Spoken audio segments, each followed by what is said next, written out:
What is up, guys? This is Muddvain bringing you another video. We're going to touch base on Division 2. As you know, it's been released now for over a week. The full release was Friday to all the open gamers, but anybody who pre-ordered it and bought the Gold or Ultimate Edition were able to start on Tuesday. And I have been grinding pretty damn hard since it started, and I feel like I've got a little bit of knowledge I'd like to share with you boys. As far as the leveling systems go, 1 through 30, obviously the best way if you're wanting to just power level through, 1 through 30 power leveling is just it's easy. Pick the main missions first. Focus on trying to be as close to the estimated number as possible, rank level as possible. But a lot of times you can get by with being even 1 or 2 levels below that. You just have to take your time, and it is easier solo. So if you're with a group, it can be a little more difficult, and depending on your friendly ranks, that can be an issue too, as well. And I would say, with the main missions being first and then settlements as a secondary and control points. Obviously your settlements, you need to unlock your settlements because you can get stuff, you can buy stuff from there, and you get your projects and things like that. They also give you XP. So the idea here is obviously XP, as much XP as you can possibly get in a short amount of time. That's your goal. The control points are also good, like I said, because that's part of your XP, and they also have supply drops at each one. So once you get in there, you finish it, take the control point back, you'll get a supply drop of some sort, which is really good. And then after you get to level 30, you have to then get your cash, or your level 30, all the way to a full level 30 bar with XP. So just because you get level 30 doesn't mean you're ready to go. But once you get to that point and you start getting proficiency caches, that's when you are ready to start getting into the strongholds. Again, I would say going in with a group of guys that are already level 30, got decent gear, level 30 gear at that point is a good move, and go into the strongholds. You'll have to take out 3 strongholds, I believe, just to get to tier 1. Now, once you get to tier 1, each time it's going to open up on this map 2 new missions that are taken over by the the Black Tusk. I think that's the name of them.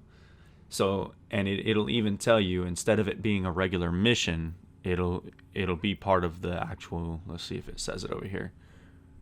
It doesn't say it on mine because I've done all the missions now, except for I'm actually tier 4, so none of the extra missions show.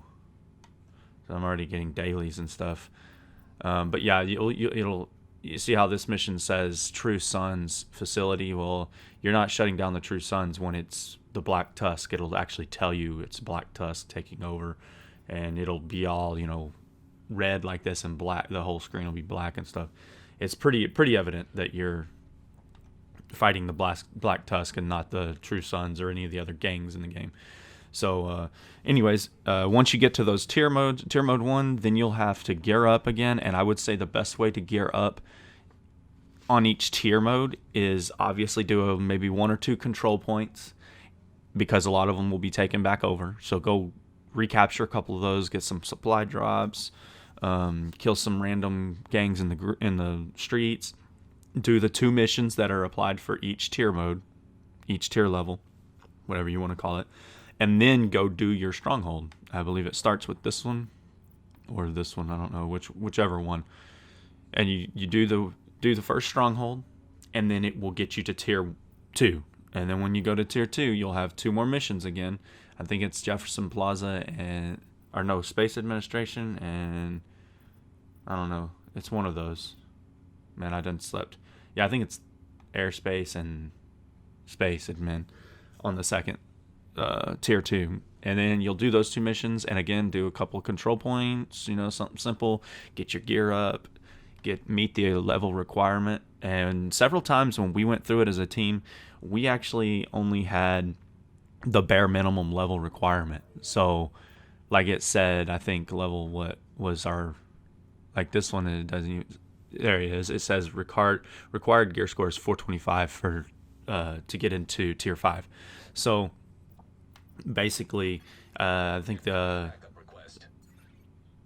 don't remember the exact gear scores, but it'll tell you, each mission will tell you specifically what your gear score has to be to get into that stronghold. And then once you meet that, you meet your side missions. Anything in your home base, make sure your base of operations, make sure you unlock all that, because I had one thing that was holding us back. Didn't realize I hadn't gone and talked to somebody. Something as simple as that can hold you up. So make sure you do that, and then you'll get into tier, and you just keep tier progressing until you get all the way to tier 4. And as of right now, as you can see, like I was just showing you a second ago, Tidal Basin is what invaded mission is going to get you into tier 5. But you can see the time frame is kind of spazzing. It's because they haven't released it yet, technically speaking. So just work on getting to tier 4 and then get your gear all the way up. And as you can see, I've already done most of my gear collecting. I'm at 449. I believe the highest gear pieces I have is 251. Or no, 451, sorry. No, there's 254. So I do have a few pieces that are 250, a little higher than that. Anyways, I hope. Oh, I wanted to also mention, if you want to do this the quickest way, okay. When you're breaking down your missions and you're doing your missions, do all the story missions first. Obviously, do it on story mode because you get no extra credit, no extra points or anything for doing them on normal or hard or challenging. So there's no point, and you get the exact same amount of XP. So just do them on the normal low level story mode, and you can come back later and do them on challenging when you're all the way geared up.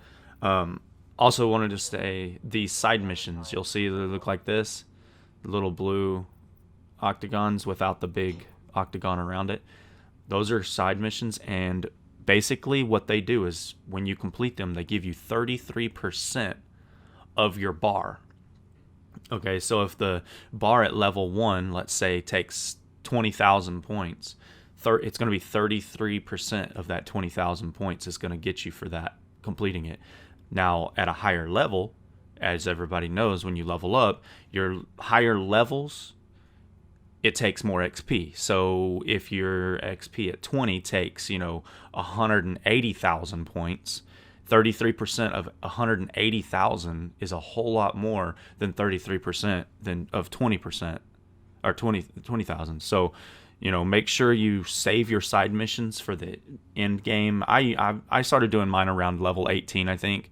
18 to 20, I think you're pretty good. Even 15, I mean, if you're ready to, you're doing something solo while some friends are offline or something, and you want to do the story missions with a group, that's fine. But I would advise making sure you do the side missions towards the end. That way it helps you get those bars a lot quicker, and you get the most points for that mission, so it's not a complete waste of your time. So anyways, I hope all these little clues help. It's definitely, I wish some of those things I had known before I started, because I would have probably gotten here a little bit quicker and been able to give y'all a little more information quicker. But anyways, I'm going to let this one go, and we will catch you boys in the next one.